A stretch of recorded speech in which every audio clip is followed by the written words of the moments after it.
Eu sou o Breno do canal 5 Minutos de Medicina e hoje iremos conversar sobre as bactérias Helicobacter pylori. Essas bactérias são espirais e possuem vários flagelos, sendo assim extremamente móveis. Essa combinação entre a sua forma espiral e seus flagelos facilitam o seu inserimento na mucosa gástrica. Essas bactérias são gram-negativas, então elas têm uma membrana interna, uma fina camada de peptidoglicano, uma membrana externa. E nessa membrana externa a gente encontra adesinas especializadas para a mucosa gástrica, facilitando então a sua permanência nessas zonas. E como a vasta maioria dos gram-negativos, eles também possuem o lipopolissacarídeo na sua membrana externa. Elas são catalase, oxidase e urease positivas. Elas possuem um crescimento muito lento, a sua taxa de replicação, e elas são denominadas microaerófilas, ou seja, elas necessitam de oxigênio para sobreviver, mas não necessitam em uma quantidade muito grande como as demais bactérias aeróbicas. Uma baixa quantidade já é o suficiente para elas. Essas bactérias são as principais causas de úlceras peptídicas, que são as úlceras que você pode encontrar na parte baixa do esôfago, no estômago e no duodeno, que é o começo do intestino liso. No passado, a comunidade científica afirmava que a causa das úlceras se derivava exclusivamente do estresse, da ingestão de alimentos picantes ou de algum problema no estômago que causava uma grande secreção de ácidos. E essas eram as causas das úlceras. E foi aí então que uma dupla de cientistas compostas pelo Barry Marshall e o Robin Warren, eles propuseram para a comunidade científica que a principal causa de úlceras peptídicas derivasse da ação de uma bactéria que agia no estômago. Não, a comunidade científica riram deles, fizeram piada, falaram, não, é impossível uma bactéria sobreviver e se multiplicar no estômago. Lá é muito ácido, vocês não tiveram aula de microbiologia, não? Não tem como. Essa dupla, na certeza de estarem certos, o que aconteceu? O Barry Warren, ele bebeu uma solução cheia dessas bactérias. Cheia, ele pegou e bebeu. Falou, não tem como, então não vai acontecer nada comigo. Pegou e bebeu. E ele esperava que em 2 anos a sua teoria se comprovasse e ele desenvolvesse úlceras. Uma gastrite que evoluía para úlcera. Mas em 2 dias ele já começou a desenvolver um mau hálito que deriva do metabolismo dessas bactérias no estômago. Ele já começou a desenvolver uma azia, uma sensação de estar sempre cheio, que evoluiu para uma gastrite e que começou a evoluir para muita dor no estômago. Ele fez uma endoscopia em 2 semanas e essa endoscopia comprovou a presença de úlceras no seu estômago. E uma biópsia dessas úlceras comprovou a existência dessas bactérias nas lesões ulcerais. E assim ele conseguiu comprovar a sua teoria da relação entre úlceras peptídicas e a ação de uma bactéria. E a dupla de cientistas ganhou o Nobel de Medicina por causa do seu feito. Como dito, esta enzima possui a enzima urease, que é essencial para a virulência dessa bactéria. Pois apesar dessa bactéria sim ser encontrada no estômago, ela é sensível a ambientes ácidos. Então, para sobreviver no estômago, ela possui a enzima urease que degrada a ureia e a urease, então, degradando a ureia, consegue produzir gás carbônico e amônia. A amônia é uma base. Ela consegue receber um íon H+, e virar a amonio, que é o NH4+, o íon NH4+. Fazendo isso, ela consegue criar um microambiente ao redor da bactéria que tende mais à neutralidade no pH e tornando assim possível a sobrevivência desta bactéria neste microambiente criado pela urease. Como dito também, a sua forma mais seus flagelos fazem essa bactéria penetrar no muco que protege o estômago da própria dos próprios íons H+. E assim que ela penetra o muco, que por si só também já é um ambiente mais protegido dos íons H+, mais a atividade da urease, ela se estabelece também quando ela se liga nas células epiteliais através das suas adesinas. Então, se aderiu às células epiteliais, cria um microambiente favorável para a sua sobrevivência. Ela consegue injetar nas células epiteliais através do mecanismo de secreção de tipo 4, ou seja, pilos especializados, como se fossem uma agulha da célula e consegue injetar toxinas diretamente no citoplasma da célula. Elas conseguem injetar, entre tantas toxinas, principalmente duas, a VAC-A e o CAG-A. A enzima mais importante é a CAG-A. Essa enzima é a que está mais relacionada à formação de úlceras. Pois o que ela faz?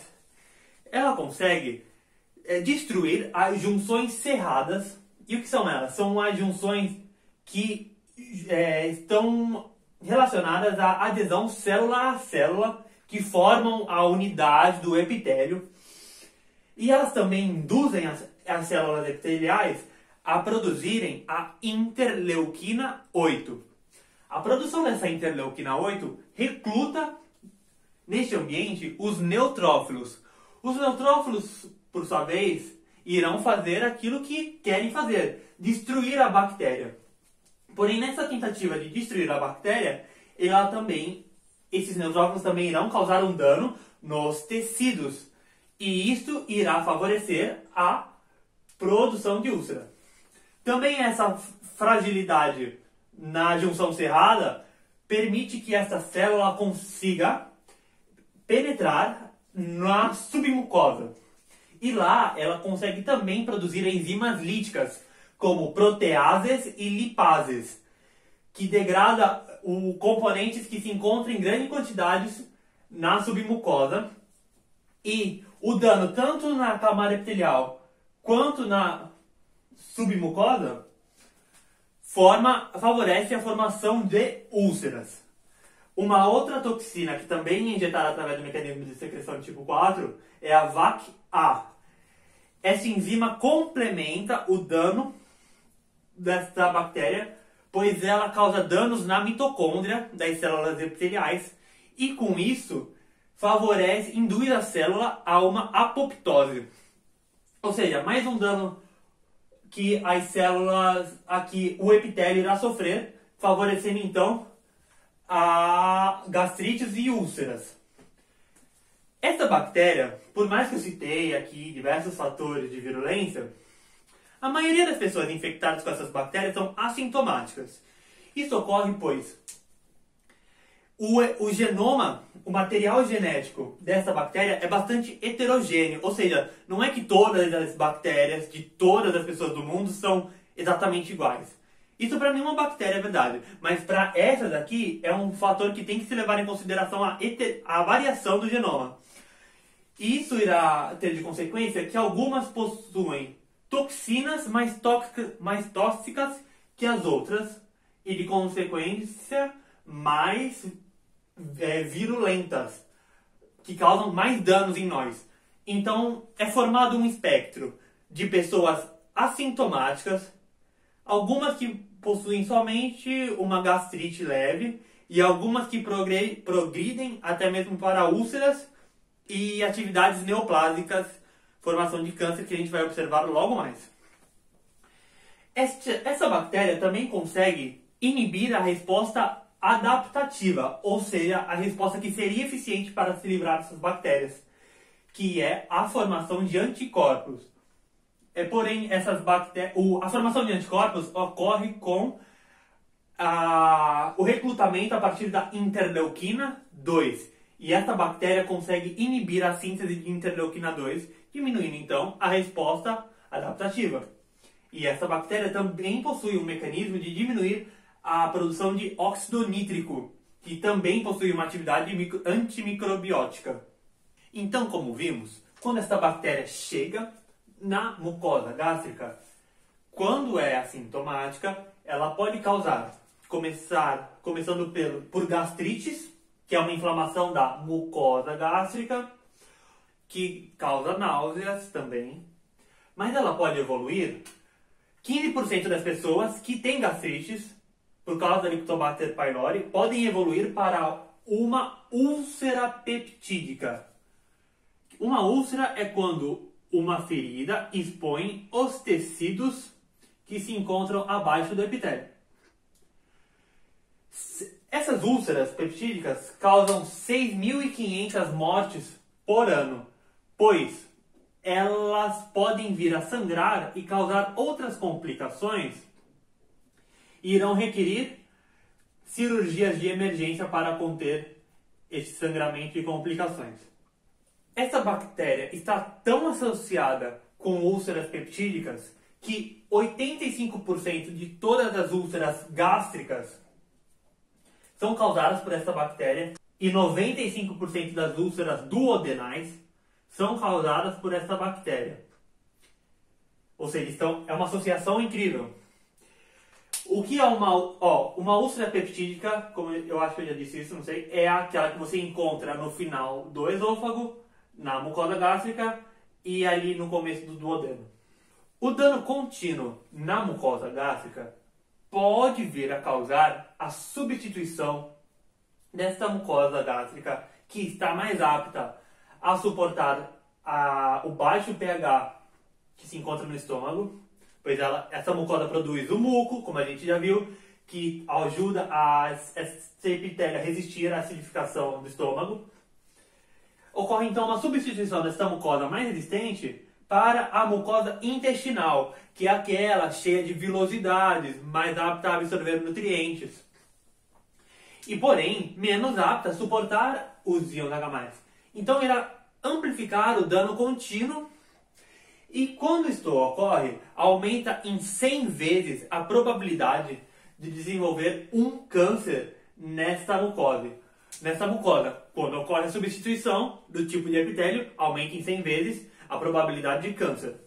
E um outro sintoma que pode ocorrer também, causado por essa bactéria, é a gastrite crônica trófica. Ou seja, a gente irá ter uma maior dificuldade em absorver vitaminas e também uma maior dificuldade de absorver ferro. Essas bactérias podem vir a infectar os animais, porém, os principais hospedeiros delas somos nós, os humanos. Até os 40 anos de idade, existe 20% de probabilidade que você seja infectado com essa bactéria, mesmo que seja sintomático. E após os 60 anos de idade, a incidência sobe para 50% da população. A incidência também está relacionada com a condição de saneamento do ambiente da população que você está analisando. Tanto que em países bem pobres, com condições básicas, com condições de higiene bem desestruturadas, você observa uma incidência de até de 80% na população. E a incidência também está bem relacionada com o ambiente familiar. Ou seja, é muito mais provável que o indivíduo seja positivo se no ambiente que ele mora, os outros indivíduos também sejam positivos. Essa imensa incidência na população, como 50% em países ricos ou 80% em países pobres, levanta hipóteses se a presença dessa bactéria não seja benéfica se você analisa os indivíduos que possuem refluxos gástricos. A diagnose pode ocorrer em diversas formas. Por exemplo, se pode procurar no sangue de um indivíduo se este produz anticorpos específicos contra essa bactéria. Você também pode fazer um método muito interessante, é aplicar ureia radioativa neste indivíduo através do trato gastrointestinal. Se ele possuir a Helicobacter pylori, ele irá, através da urease, degradar a ureia radioativa, e ela é radioativa pois possui o carbônio radioativo em gás carbônio e amonia. Este gás carbônio, derivado da ureia radioativa, também é radioativo. E logo após você aplicar esta ureia radioativa no indivíduo, ele irá expelir em forma de gás carbônio, através da respiração, este gás carbônio radioativo, que irá apitar nos sensores de radioatividade. E assim será um indicador que é muito provável que ele esteja infectado com a bactéria. Você também pode fazer uma biópsia das úlceras e após a biópsia, após você ter o tecido gástrico do indivíduo, você pode fazer uma microscopia após uma coloração de Gram, pois elas são Gram negativas, ou você pode também cultivar elas em uma cultura, o que é menos recomendado, já que o crescimento dela é muito lento. O tratamento se realiza com 2 antibióticos.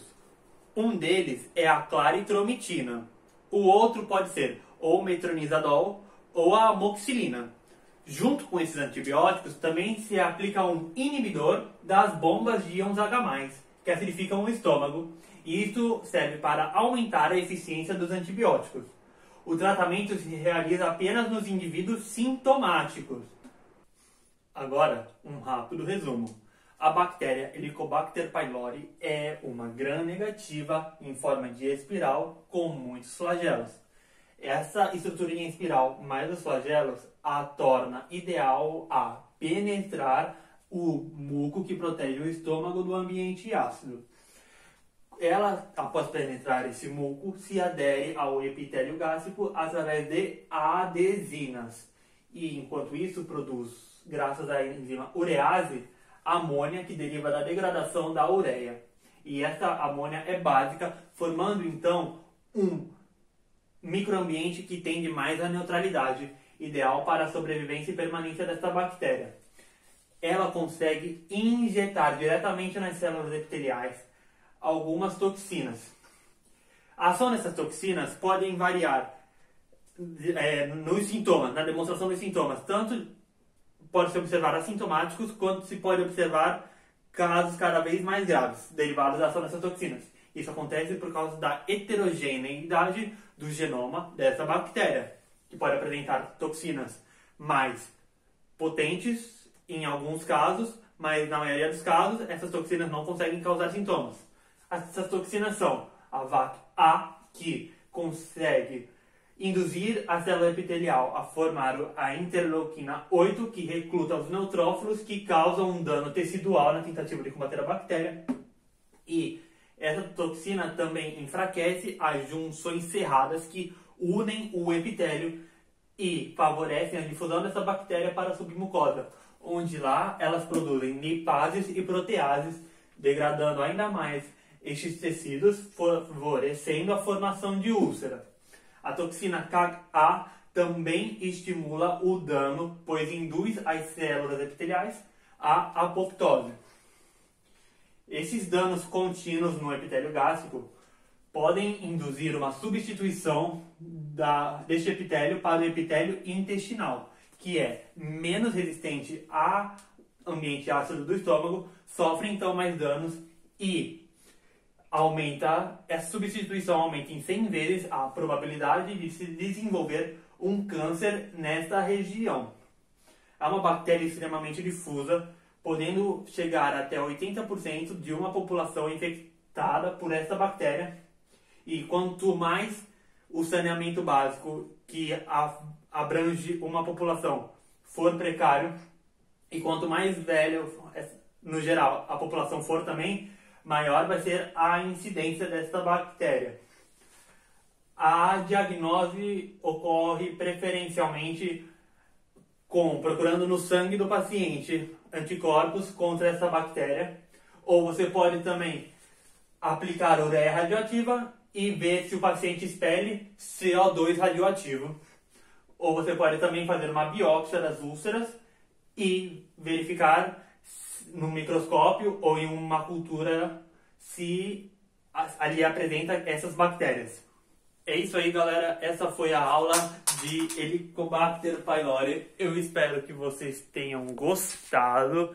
Se você gostou, deixa aquele like, se inscreve no canal, que vai falar tudo sobre medicina, hein? Compartilha com teus amigos da faculdade que estão estudando microbiologia também, ó.